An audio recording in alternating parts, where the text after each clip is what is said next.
हाँ जी, नमस्कार। मेरे अपने यूट्यूब चैनल में आप सभी का स्वागत है। आज हम कक्षा 10वीं विज्ञान विषय के अंतर्गत ऑब्जेक्टिव टाइप क्वेश्चन की एक सीरीज़ लेके चलते हैं, जिसमें हमारे कुछ ही दिनों में सारे टॉपिक क्लियर हो जाएंगे। आज का हमारा अपना टॉपिक है रासायनिक अभिक्रिया एवं समीकरण। तो चलिए हम रासायनिक अभिक्रिया एवं समीकरण की तरफ चलते हैं। पहला क्वेश्चन है Fe2O3 प्लस 2Al इक्वल है Al2O3 प्लस है 2Fe। ऊपर दी गई अभिक्रिया किस प्रकार की अभिक्रिया है?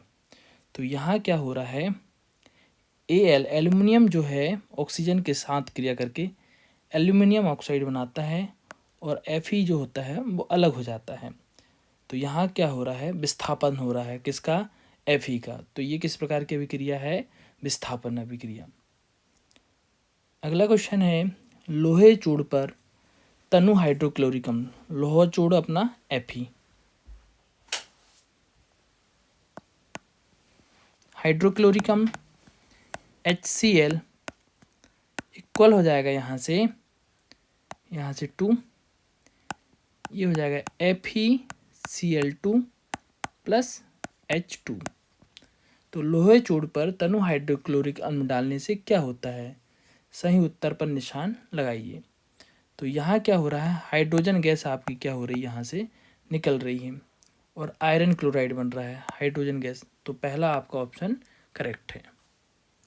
अगला क्वेश्चन है निम्न में से कौन सा भौतिक परिवर्तन नहीं है? तो यहाँ पर है जल के उबलने से जल वाष्प का निर्माण होना, ये दिखता है। जो दिखे हमें वो भौतिक परिवर्तन, और जो ना देख पाए हम आंखों से वो भौतिक परिवर्तन नहीं है।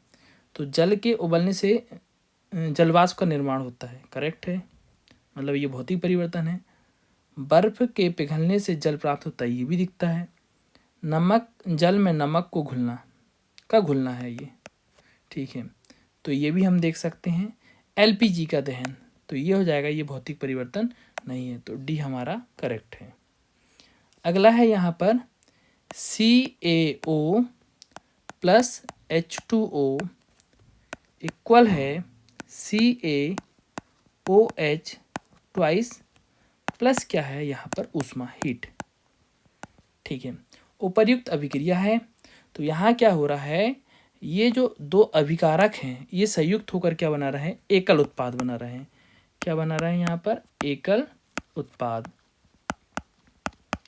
एकल उत्पाद बन रहा है, मतलब ये क्या है, संयोजन अभिक्रिया, पहली चीज। लेकिन यहाँ पर उत्पाद बनने के साथ साथ ऊष्मा भी क्या हो रही है, निकल रही है। तो ये ऊष्मा क्षेपी अभिक्रिया भी है। जब दोनों करेक्ट आंसर हैं तो तीसरा ऑप्शन है ये सही हुआ। इसका करेक्ट आंसर क्या हुआ?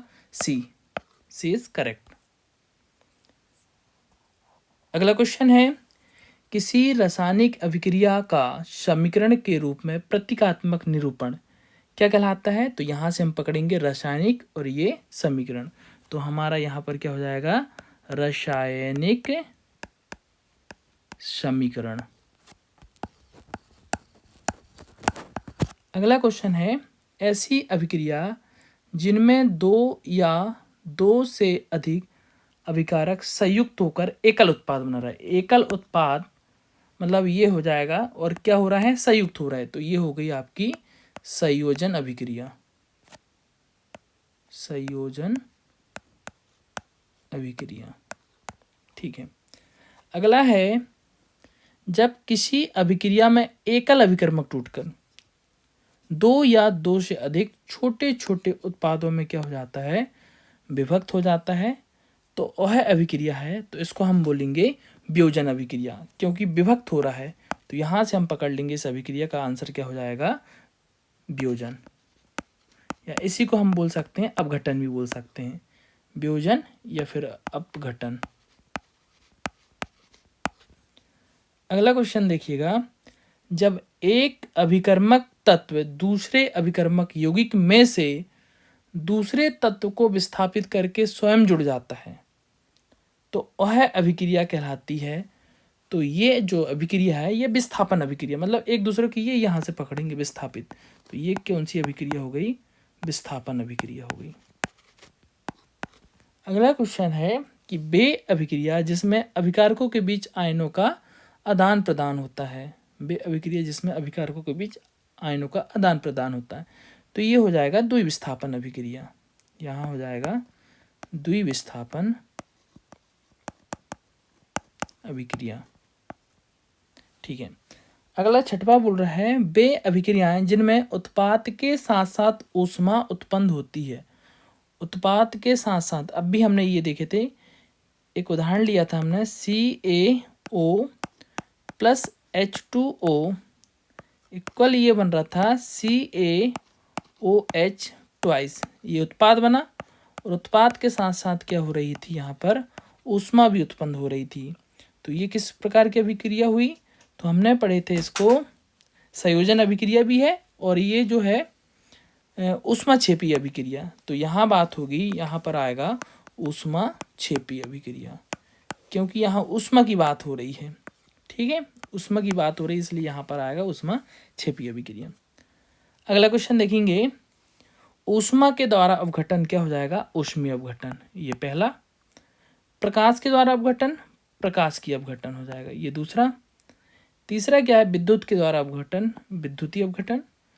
चौथा क्या है? ऊष्मा का अवशोषण हो रहा है, तो हो जाएगा ऊष्मा शोषी अभिक्रिया। पांचवा क्या बोल रहा है? ऊष्मा का उत्पन्न होना, ऊष्मा का उत्पन्न होना है ऊष्माक्षेपी अभिक्रिया है।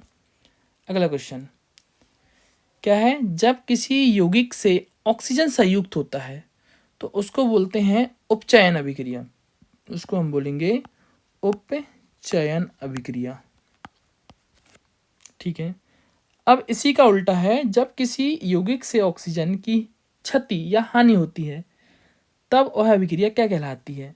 तो ये हो जाएगा अपचयन, अपचयन। ठीक है, देखिए यहाँ पर ऑक्सीजन संयुक्त हो रही तो उसको बोल रहे हैं हम उपचयन, और यहाँ पर ऑक्सीजन की हानि हो रही मतलब ऑक्सीजन निकल रहा है तो उसको बोल रहे हैं हम अपचयन। अगला क्वेश्चन है कि 2 विलयनों को मिलाने पर एक अबिला पदार्थ बनता है, तो उसको हम बोलते हैं, अबिला पदार्थ बन रहा है तो ये होती है अपक्षेपण अभिक्रिया, अपक्षेपण अभिक्रिया।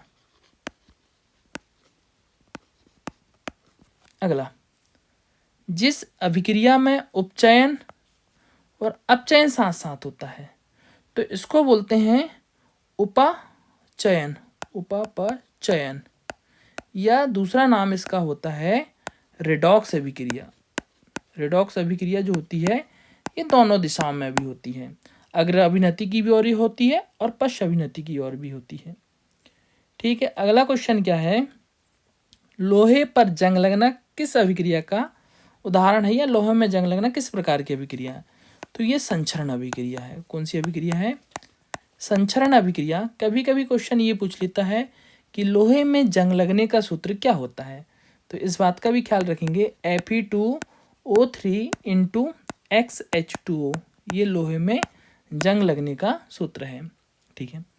अगला, ऐसी रासायनिक अभिक्रिया का नाम लिखिए जिसमें अभिकारकों के बीच आयनों का आदान प्रदान होता है। आदान प्रदान शब्द हो रहा है और किसका हो रहा है? आयनों का। ठीक है, तो ये जो अभिक्रिया हो गई, तो ये जो अभिक्रिया होगी ये द्विविस्थापन अभिक्रिया है, द्विविस्थापन अभिक्रिया। चलिए आगे देखते हैं क्या है। तो आज का सेशन यहीं पर समाप्त होता है। तो आप सभी का बहुत बहुत धन्यवाद।